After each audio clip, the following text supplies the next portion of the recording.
नमस्कार, मैं हूं महक और आप देख रहे हैं इस वक्त की खबर नैनीताल से। नैनीताल की वादियों में जहां एक और मौसम ने ठंडक घोल रखी है, वहीं दूसरी ओर एक नाबालिग के साथ हुई बलात्कार की घटना ने पूरे जिले में आक्रोश की लहर दौड़ा दी है। नैनीताल में बीती रात इस गिरोह ने अपराध की जानकारी सामने आते ही हिंदू संगठनों का गुस्सा फूट पड़ा। आरोपी के विशेष समुदाय से ताल्लुक रखने की बात सामने आने के बाद माहौल और ज्यादा तनावपूर्ण हो गया है। कोतवाली के समीप प्रदर्शनकारियों ने जमकर नारेबाजी की और तोड़फोड़ की।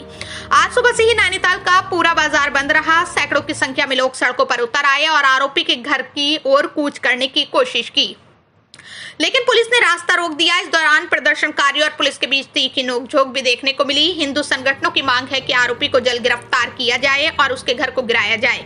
इसी बीच नगर पालिका नैनीताल ने आरोपी के घर पर अतिक्रमण का नोटिस चस्पा कर दिया है, जिसमें 3 दिन के भीतर कागजात दिखाने को कहा गया है। ऐसा न करने पर कार्रवाई की चेतावनी दी गई है। फिलहाल नैनीताल में तनावपूर्ण शांति बनी हुई है और भारी पुलिस बल तैनात है। हम अपने घर में ऐसे मर मर के जिए, कल को तो आज हम अपने घर में ऐसे जी रहे, कल को तो हमारा जीना आराम कर देंगे, हमारी माँ बहू बेटी हुआ जीना आराम कर देंगे, तो हमारे बच्चे कैसे जाएंगे, हम अपने घर में कैसे रहेंगे? ये बताइए। इन लोगों को इतनी प्रशासन ने छूट दी है कि हम क्या कर सकते हैं बताइए। हमारा खाना पीना रहना जुना, हमारा रोजगार खत्म हो गया। इनको 50 दुकानें दी, हमारे को एक दुकान नहीं मिलती, हमारे काम नहीं मिलता है। हम लोग इतना परेशान इन लोगों के चक्कर में सिर्फ सर। हम लोग फल लगाते हैं, हम लोग वहाँ से सीजन के टाइम में 1-1, 2-2 बच जाता है। हमारी लड़कियां घर में अकेली रहती हैं और अब सुरक्षित नहीं मिलेगा बच्चों को, तो हमारे बच्चों को कम मिलेगा। सुनसानी जगहों में बच्चों के स्कूल कैसे जाएंगे हमारे बच्चे? हमारे टाइम तो बच्चों के संग नहीं रह सकते ना। अगर हम कमाएंगे नहीं तो अपने बच्चों का खर्चा कहाँ से करेंगे, ये बताइए। और फुटपाथ एक देने की 4-4 दुकानें, फिलहाल तो इन लोगों को यहाँ से हटाना चाहिए और उसे अगर पुलिस प्रशासन नहीं दे रही तो वो हमारे जनता के हवाले करते, हम खुद ही उसका काम कर देंगे। जी बोलिए सर। मैं गाड़ी पड़ाव में चाय का ठेला लगाने गया, सब मोमडन ने मुझसे कहा कि तू पिठिया नहीं लगाएगा और तू मोमडनी टोपी पहनेगा तब यहाँ दुकान लगाने देंगे, नहीं तो तुझे लगाने नहीं देंगे। और वहाँ से ज़्यादा बिरयानी के डेग लगे रहते हैं, चिकन टंगा रहता है। ये सब खत्म करना चाहिए, क्योंकि नैना देवी का मंदिर हमारे सामने है और हमने चिकन का काम करना नहीं चाहिए। और डेग के बिरयानी जो रखे रहते हैं उनको हटाना चाहिए। सबसे मेरी रिक्वेस्ट है, हाथ जोड़ के प्रार्थना है।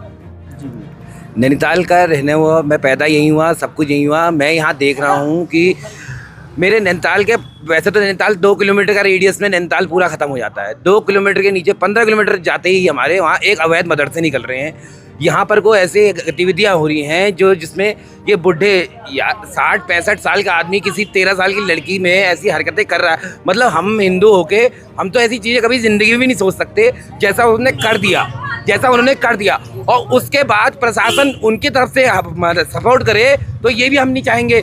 और जो सरकारी जितने भी टेंडर हो रहे हैं, जितने भी कार्य हो रहे हैं, जितनी भी चीज़ें हो रही हैं, ये सब इन्हीं कम्युनिटी को मिल रहा है, सब कुछ इन्हीं को मिल रहा है। हमारा आदमी जो यहाँ का रहने वाला है वो जूते घिस रहा है, ये प्रशासन के डंडे खा रहा है, या तो किसी की बुराई बन रहा है। यही चीज़ें हो रही हैं बस, और तो कुछ है नहीं। डेमोग्राफी के नाम पे पूरे भौगोलिकता चेंज कर दी गई है यहाँ नैनीताल की। क्या करा जाएगा इस देश का, मेरे समझ में नहीं आया। ये छोटा सा नैनीताल है जिसपे इतनी चीज़ें हो रही हैं। आज से पहले तो मैंने कभी ऐसा देखा नहीं, ना कभी ऐसा हुआ।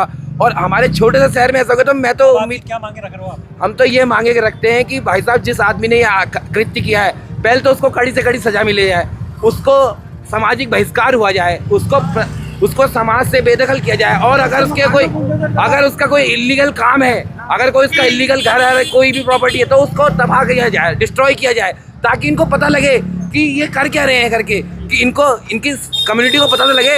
एक कानून की ये आतंकवादी किताब एक हो गई है। हम कहते नहीं है, चलो हम नहीं कहते कि कोई मोमडन गलत होता है, लेकिन वही किताब वाले क्यों आ रहे हैं ऐसी हरकतें कर रहे हैं? इसके अलावा तो कोई नहीं आ रहा। मैं तो नहीं आ रहा हूँ, बाकी मेरे भाई लोग तो नहीं आ रहे कोई ऐसी चीज़ें करने, लेकिन वही किताब वाले, वही आइडियोलॉजी, वही थॉट, ऐसा क्यों हो रहा है? इसको प्रशासन ने संज्ञान लेना चाहिए और फ्रंट फुट में देखना चाहिए कि आखिर करें तो करें क्या इसका। ये तो एक नासूर हो गया। कल की जो घटना थी उस संपूर्ण प्रकरण के बाद देर रात तक जब विरोध प्रदर्शन हुआ, तो उसके बाद आज कुछ लोगों ने कॉल दी है और एक जुलूस के रूप में आयुक्त कुमाऊं महोदय के यहाँ पे गए, उन्होंने ज्ञापन दिया। ये माना जा रहा था कि इसके बाद ये अपना धरना प्रदर्शन समाप्त कर लेंगे, लेकिन कुछ लोग उस समूह में से कुछ लोग जो रुकुट कंपाउंड है वहाँ जाने की जिद कर रहे हैं। यहाँ पे पर्याप्त पुलिस बल लगाया गया है, बैरिकेड किया गया है। राजस्व, वन विभाग और नगर पालिका की टीम, पुलिस की टीम वहाँ पे सर्वे कर रही है। जो अन्य जो स्थानीय निवासी हैं उनकी ज़मीनों को भी चेक कर रही है। एहतियातन इसलिए यहाँ पे पुलिस बल लगाए गए हैं और जो बाहरी लोग हैं उनको बाहर नहीं जाने दिया जा रहा है, इसके लिए यहाँ पे बैरिकेड दिया गया है।